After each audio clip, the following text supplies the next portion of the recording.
Hello, my name is Colin. Welcome to this week's IlluminUte. Missed you last week.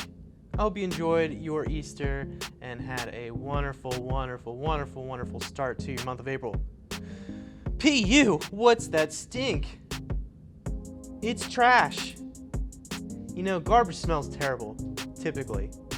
Unless you're throwing away some like orange peels or something. But even after a long time, orange peels can start to smell disgusting. This month, with our IlluminUte devotionals, we will be talking about encouragement. And so you might be asking yourselves, why am I sitting next to trash cans and talking about trash? Well, because I'm here to tell you the power of your words. Your words have power. Did you know that? Maybe you did, maybe you didn't.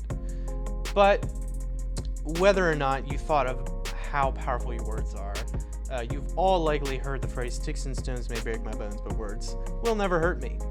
And I'm here to tell you that that is straight up wrong. Words can hurt, and they can be really painful to hear, especially hurtful words, obviously. Duh. So here, trash cans. I want you to think about the power of your words. I want you to think about how your words can be used by other people.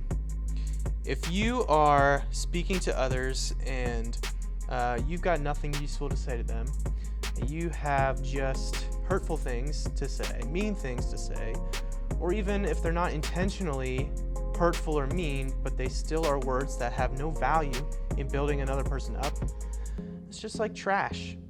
It's smelly, it's stinky, and there's really no purpose for it other than to be thrown away and discarded. Words can have that ability. Words can have that use for people, which is to say, no use at all, just like trash. However, our words also have the power to be useful gifts for somebody else. So if we choose to use our words for somebody else as something that people can treasure, something that people can value, those words can go a long way, and they can be gifts that will be valued for the rest of your life even.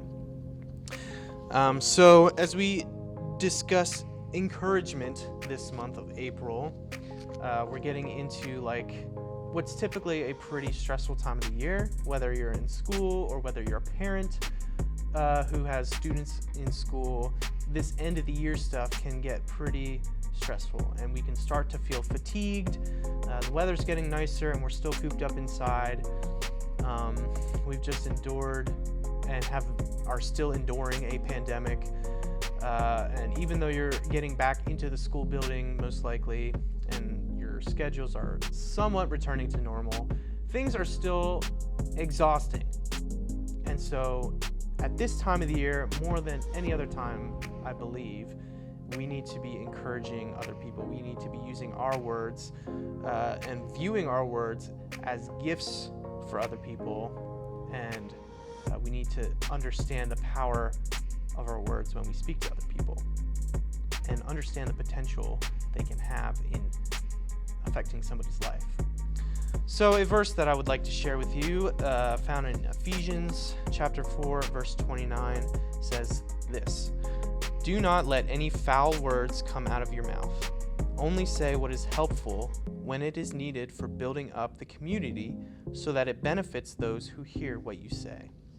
So not only are our words impactful for the person that we intend to hear them, but they're also powerful for people who we don't intend to hear them.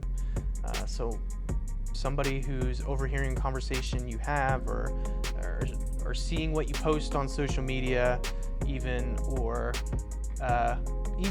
somebody who like hears how you interact with your family or something like that on a Sunday, or at the end of the school day or something. You know what I mean? Like anytime your words can be heard by somebody, that has power to affect people's perception of you.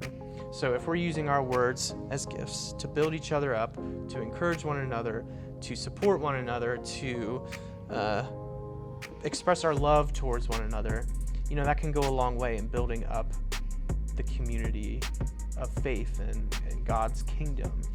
And it doesn't have to be anything profound. Just a small word of encouragement can go miles for somebody else. So, your words have power. They can either be smelly, stinky, useless garbage, or they can be gifts that will be treasured for eternity. How will you use your words? That's this week's IlluminUte. I'll see you next week. Bye.